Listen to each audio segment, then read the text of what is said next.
On Friday, the Department of Justice served the Federal Reserve with grand jury subpoenas, threatening a criminal indictment related to my testimony before the Senate Banking Committee last June. That testimony concerned in part a multi-year project to renovate historic Federal Reserve office buildings. I have deep respect for the rule of law and for accountability in our democracy. No one, certainly not the chair of the Federal Reserve, is above the law. But this unprecedented action should be seen in the broader context of the administration's threats and ongoing pressure.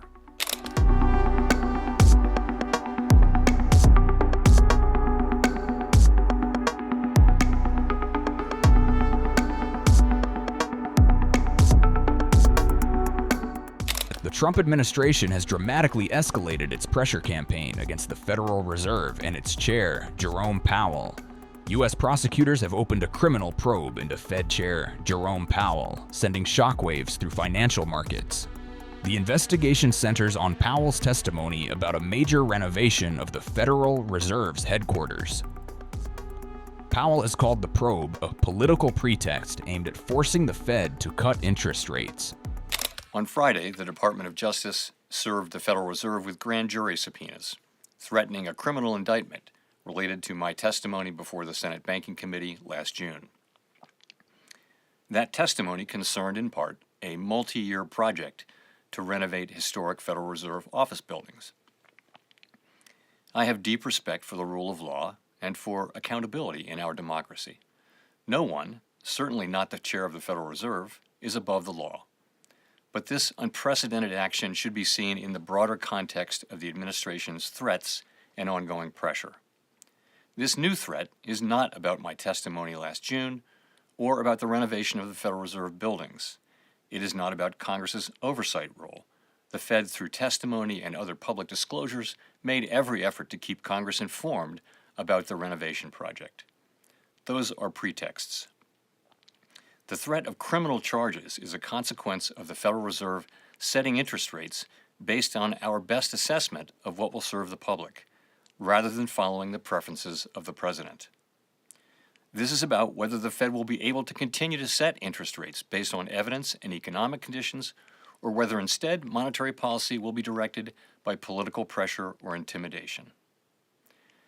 I have served at the Federal Reserve under 4 administrations, Republicans and Democrats alike. In every case, I have carried out my duties without political fear or favor, focused solely on our mandate of price stability and maximum employment. Public service sometimes requires standing firm in the face of threats. I will continue to do the job the Senate confirmed me to do, with integrity and a commitment to serving the American people. President Trump has repeatedly demanded steep rate cuts to boost borrowing and economic growth. Powell insists the Federal Reserve must remain independent from political pressure.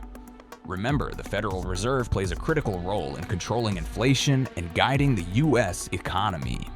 Powell was first appointed by Trump in 2018 and still has the legal right to remain in office. Trump visited the Federal Reserve headquarters in July 2025, alongside Chair Jerome Powell, to tour a major renovation taking place there, a project he and his administration have criticized as being over budget. We're looking at the construction, and we're with the chairman, as you know. Chairman, come on over. And we're just taking a look at what's happening, and it's a tough construction job. They're building basements where they didn't exist or expanding them, and a lot of very expensive work. There's no question about it. And Tim has been with me for a long time, and you're in charge of the committee. Indeed. One of the reasons why I wanted to see it was the overruns of the expenses, wanted to figure out why. Yeah. So we're taking a look, and it looks like it's about $3.1 billion. It went up a little bit, or a lot. So the 2.7 is now 3.1. I'm not aware of that. Yeah, it just came out. Yeah, I haven't heard that from anybody at the Fed. Yeah, it just came out. I noticed that at about 3.1 as well. 3.1. 3.2. This came from us? Yes. I don't know who does that. You're including the Martin renovation. You just That's added. our entire capital. Yeah, you just added in a third building is what that is. That's a third building. Well, including no, the but Martin building. it's a building that's being built. No, it was built 5 years ago. We finished Martin 5 years ago. It's part of the overall work. But it's So, not, it's not new. So we're going to take a look. We're going to see what's happening, and it's got a long way. Do you expect any more additional cost overruns? Don't expect them. We're ready for them, but we have a little bit of a reserve that we may use, but no, we don't. Expect to be finished in 2027. We're well along, as you can see. Nice to take these off every once in a while when we're not under too much danger. So, any questions? Mr. President, As does a the real issue give estate you any? developer, as a real estate developer, what would you do with a project manager who would be over budget? Generally speaking, what would I do? I'd fire them. Do you think this issue, Mr. President, gives you cause to do that? Well, I'm here just really with the chairman. He's showing us around, showing us the work. And so I don't want to get that. I don't want to be personal. I just would like to see it get finished. And in many ways, it's too bad it started. But it did start. And it's been under construction for a long time. It's going to be a real long time because it looks like it's got a long way to go. Yes, sir. So. President, are there things the chairman can say to you today that would make you back off some of the earlier criticism? Well, I'd love him to lower interest rates. But other than that, what can I tell you? The country is doing really well. I just briefed the chairman on the deal we made with Japan. Japan is putting up $550 billion in order to lower their tariffs a little bit. That way they have a little bit lower tariff. And they also opened their country to free trade, which nobody thought was even a possibility. And we get a zero tariff in the free trade. We don't pay tariffs. And they're going to pay 15% on everything they send into our country. So it's great. But they put up, as you could call it, seed money. Let's call it seed money. You could call it anything you want. But it's it's a total of $550 billion. So nobody thought any of that was possible. And it's wonderful. And we're doing pretty well with the European Union, likewise. And we have some others. They're all really big, and our country's going to make a lot of money. We would be helped if interest rates would come down, but we're going to see how the board rules on that soon. I'd love to see them come down a lot. But we have a country that's thriving.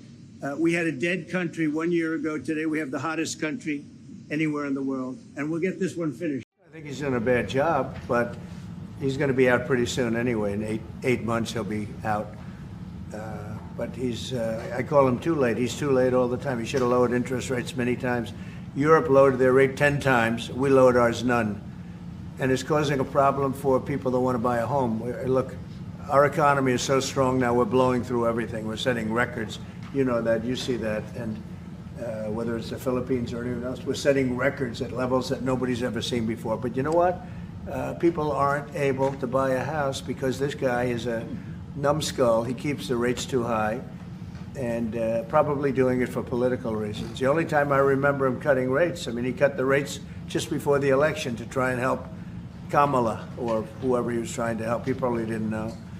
And he's building a building. He's $2.7 billion. They have a $900 million overrun. What is that? And that was given by Biden. That was another Biden deal. And this guy's building this building that's severely overrun. And what does he need the building for? What does he need? He needs space for more people. So they did a big study the other day, and they called all of the great intellects and the great economists and all of the great everything. And it was 71, and only 2 got it right. Me and another gentleman that happens to be very smart. 69 people got it wrong, and the Fed got it wrong, more wrong than anybody. And you know, he has these think tanks, and they build buildings for people that think. And it's really not thinking. It's a little bit of combination of thinking, but it's something you sort of have or you don't have. They don't. The job he's done is just terrible. He ought to raise interest rates. You know, we should be at 1%. We should be leading the world. Instead, we're paying 4%. And if you look at what that means, that's over $1 trillion in interest that we have to pay. That with the striking of a pen, we would be saving more than $1 trillion.